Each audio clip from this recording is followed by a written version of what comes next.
Mysterious zone, কিছু গল্প ও কিছু সত্যি ঘটনা যা শুনলে ভয় লাগবে।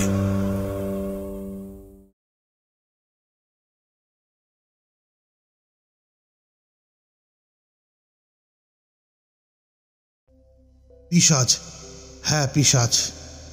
যে নাম শুনলে আমরা ভয় পাই। পিশাচ হলো হিন্দু পুরাণ এবং লোককাহিনীতে উল্লেখিত এক ধরনের অশুভ আত্মা বা ভূত, যারা সাধারণত নিষ্ঠুর এবং পাপিষ্ঠ প্রকৃতির হয়ে থাকে। মৃতদেহের মাংস ভক্ষণ করে এবং জনমানবহীন স্থানে বসবাস করে বলে মনে করা হয়। পিশাচ নিয়ে বিভিন্ন লোককাহিনী প্রচলিত আছে, যেখানে তাদের ভয়ঙ্কর কার্যকলাপ এবং মানুষের ওপর তাদের প্রভাবেরও কথা বলা হয়েছে। পিশাচদের একটি নিজস্ব ভাষাও রয়েছে বলে কিছু গ্রন্থে উল্লেখ আছে। পিশাচ শব্দটি একটি বিশেষণ পদ হিসেবেও ব্যবহৃত হয়, যার অর্থ পৈশাচিক বা নির্মম।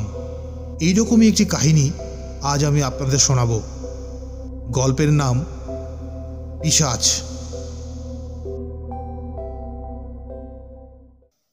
ডাক্তারবাবু, খবরটা শুনেছেন নাকি? পূর্বপাড়ায় চণ্ডীদাসরে নাকি কাল রাতে পিশাচে খেয়েছে। সকালবেলা গৌতম তখনও বিছানায় শুয়েছিল।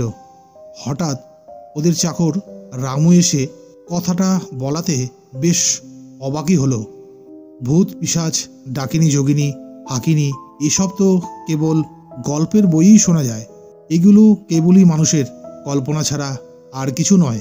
তবে গ্রামে এই সব কুসংস্কার নতুন কিছু নয়।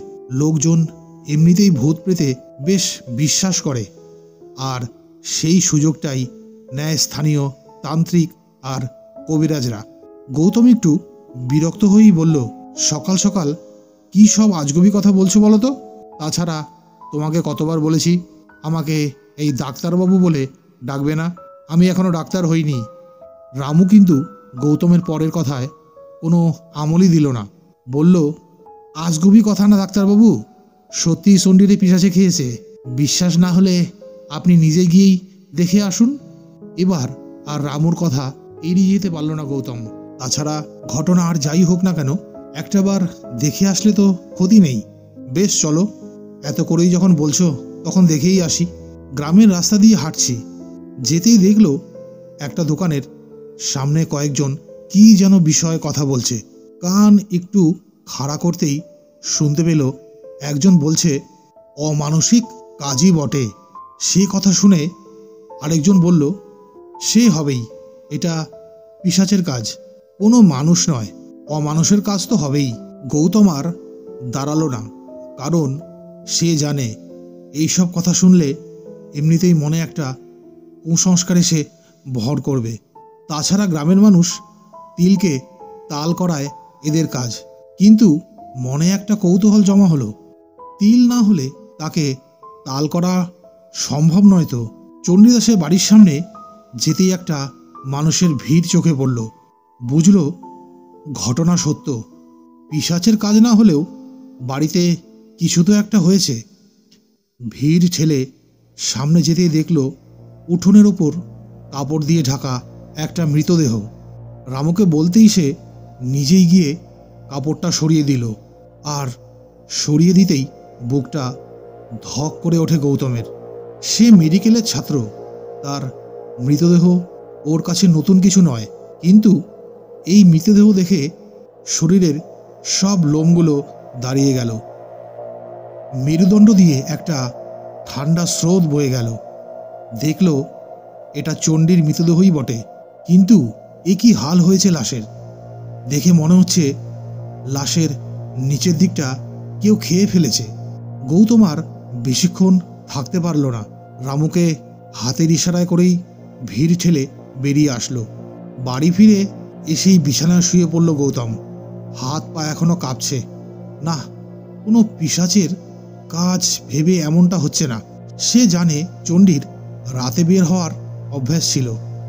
গৌতম নিজেও বেশ কয়েকবার চণ্ডীকে দেখেছে রাতের বেলা গ্রামে ঘুরে বেড়াতে। হতে পারে কাল রাতেও বের হয়েছিল। এই গ্রামের 3 দিকেই গভীর জঙ্গল। হতে পারে কাল রাতেও জঙ্গলে কোনো হিংস্র পশু এসে ওকে আক্রমণ করেছে। ফলাফল মৃত্যু। কিন্তু সেটা হলেও তো এই ঘটনাটা গায়ে কাটা দেওয়ার মতোই। গৌতম যেমনটা ভেবেছিল তেমনটাই ঘটল।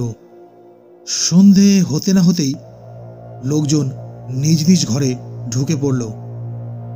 এমনিতেই সন্ধ্যার পর বাইরের লোকজন খুব একটা দেখা যায় না, কিন্তু এই ঘটনার পর সন্ধ্যার পরপরই গ্রাম একেবারেই নিশুতি হয়ে গেল। গ্রামের লোকজন এমনিতেই ভীতু নয়, ওরা একাই 2-4 জন লোকের সাথে মোকাবেলা করতে সক্ষম। কিন্তু ওরা তো ধরেই নিয়েছে এটা কোনো পিশাচের কাজ, কারণ মানুষের পক্ষে এমন কাজ করা সম্ভব নয়। আর অদৃশ্য শক্তির সাথে লড়াই করবে এমন সাহস কার? তাই সন্ধে হওয়ার আগেই সবাই নিজ নিজ ঘরে আশ্রয় নিয়েছে। পরদিন সকালে ঘুম তখন ভাঙেনি, তার আগেই রামু ঘরে এসে হাজির। গৌতমকে ঘুম থেকে উঠিয়ে চোখ কপালে তুলে হাঁপাতে হাঁপাতে বলল, ডাক্তারবাবু, ডাক্তারবাবু, আমাদের গোয়ালের গরুটারে পিশাচে খেয়েছে।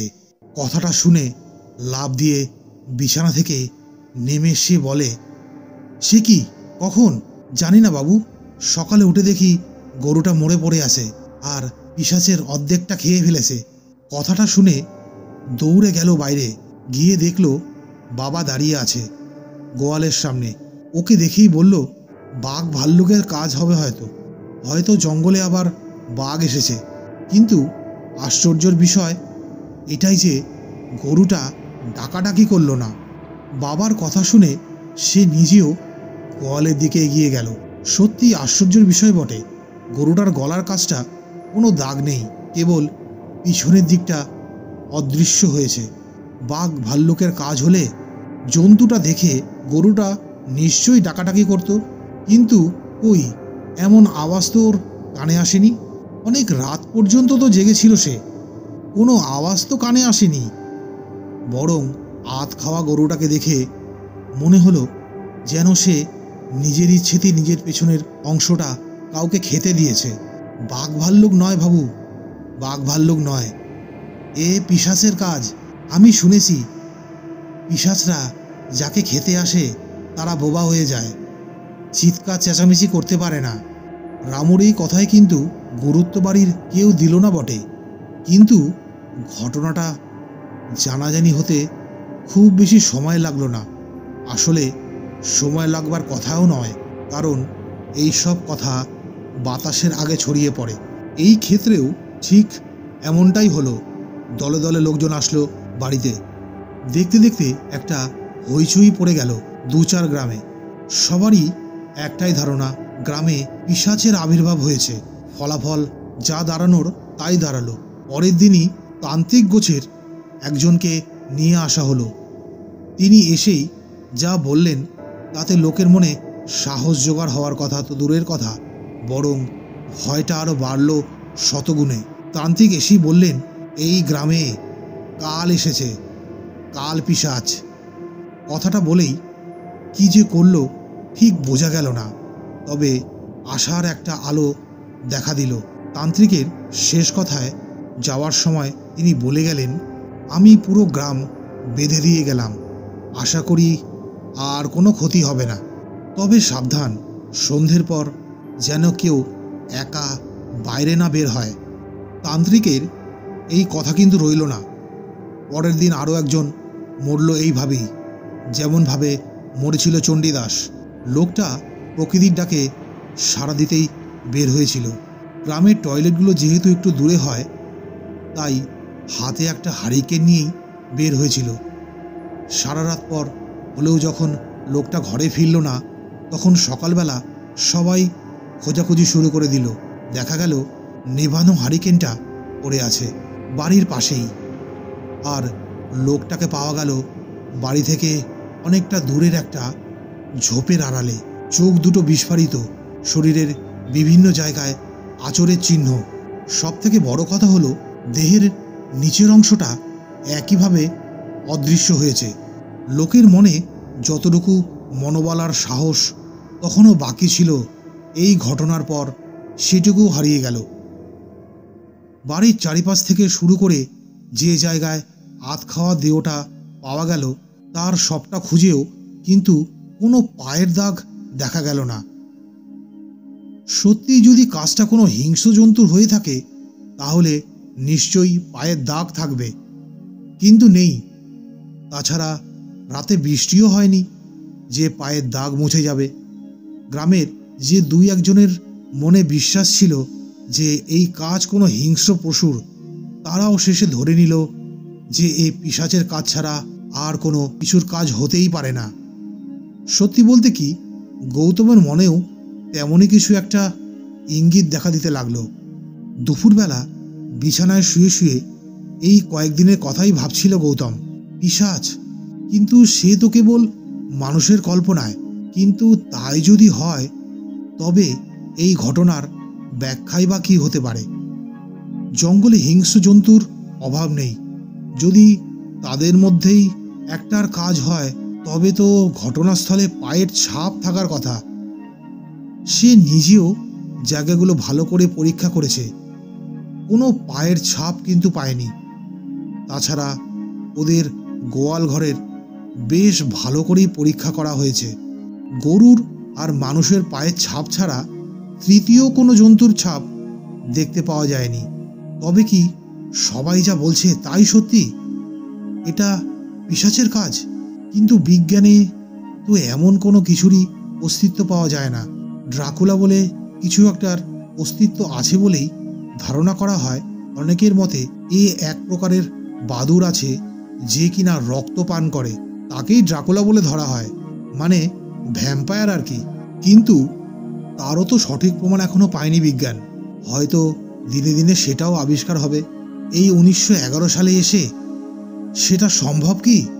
এসব নানান কথা ভাবতে ভাবতে কখন যে ঘুমিয়ে পড়েছিল বুঝতেই পারেনি। ঘুম ভাঙল বাবার ডাকে। বাইরে আসতেই দেখল বাড়িতে অনেক লোকের সমাগম। প্রথমে ঠিক বুঝতে পারল না, পারলেও পরে কিছুটা আন্দাজ করতে পারল ঘটনাটা। একজন বলল, এইভাবে তো আর থাকা যায় না, আপনি একটা পথ বলে দিন। মানুষ তো এখন ঘরের বাইরে বেরোতেই ভয় পাচ্ছে। আমি কি বলবো, পাহারার একটা ব্যবস্থা করলে হয়।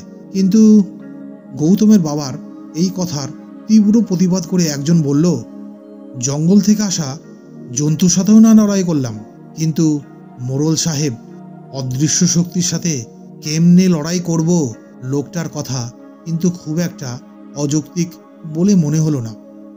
গায়ের জোরে আর যার সাথেই হোক, কিন্তু যে শক্তি অদৃশ্য থেকে মানুষের অনিষ্ট করে তার সাথে লড়াই করা যায় কি? গৌতমের বাবা আবার বললেন, তাছাড়া আর কী বা করা যেতে পারে? তোমরা তো তান্ত্রিকও নিয়ে আসলে, কোনো ফল হলো না। এই কথার কিন্তু কেউই কোনো উত্তর দিতে পারল না। কেবল একজন বলল, বলছিলাম কি, গ্রাম ছেড়ে চলে গেলে কেমন হয়? কিছুদিন পর না হয় আবার ফিরে আসা যাবে। কি বলেন সবাই?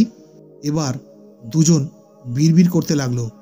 গৌতম বুঝল যাদের যাওয়ার জায়গা আছে সম্মতি দিল। বাকিদের কপালে চিন্তার ভাঁজ। অনেক আলোচনা সমালোচনা করার পর কিন্তু সঠিক সিদ্ধান্তে আসা গেল না। তবে যে কজনের গ্রাম ছেড়ে যাওয়ার মতন জায়গা ছিল তারা পরের দিনই চলে গেল, আর যাদের কোনো জায়গা নেই তারা গ্রামেই থেকে গেল, কিন্তু নিজ বাড়িতে নয়, একই ঘরেই বেশ কয়েকজন করে, যেন আর যাই হোক সাহসটা বাড়ে আর কি। এই ব্যস্ততার পর কয়েকদিন কিন্তু গ্রামে তেমন কিছুই ঘটল না। তারপর আরও বেশ কিছুদিন কেটে গেলেও যখন কিছু ঘটল না তখন গ্রামের সবাই যেন একটু হাঁপ ছেড়ে বাঁচল। সবাই ধরেই নিল যে পিশাচ হোক বা কোনো অদৃশ্য শত্রু, সে চলে গেছে গ্রাম থেকে। খবরটা 2-1 দিনের মধ্যেই যারা গ্রাম ছেড়ে চলে গেছিল তাদের কাছে পৌঁছতেই 2-1 জন করে সবাই একে একে ফিরে আসতে লাগলো। কিন্তু সুখের দিন কতদিন, বেশি দিন রইল না। হঠাৎই একদিন শোনা গেল উত্তর পাড়ার দুই ভাইকে একসাথেই খেয়েছে সে ভয়ঙ্কর পিশাচ। রাতে নয়, দিনের বেলাতেই খেয়েছে। শোনা গেল দুই ভাই মিলে নদীতে মাছ ধরতে গিয়েছিল সকালবেলা। সাথে আর কেউ ছিল না। দুপুর গড়িয়ে গেলেও দুই ভাই, এক ভাইও যখন বাড়িতে ফিরে আসলো না, তখন বড় ভাইয়ের ছোট ছেলেটা গিয়ে দেখে ঘটনাটা। খবর পেয়ে সবাই লাঠি নিয়ে এগিয়ে গিয়ে দেখে আগের বার তো তবুও মৃতদেহ চেনা যাচ্ছিল, এবার সেটাও সম্ভব নয়। তবে বাড়ির লোকেরা কাঁধের গামছা দেখে বলেছে এটা ওদেরই। নদীর ধারেই জঙ্গল, তাই সবাই লাঠি নিয়ে পুরো জঙ্গল তন্ন তন্ন করে খুঁজলেও বাঘ তো দূরের কথা, একটা শিয়ালেরও দেখা পেল না। সবার মনে আবার একটাই ধারণা মাথা চাড়া দিয়ে উঠল, আর সে হলো পিশাচ। সেই পিশাচ। সবার মনে একটাই প্রশ্ন, তবে কি এতদিন পর সেই পিশাচ ফিরে এসেছে?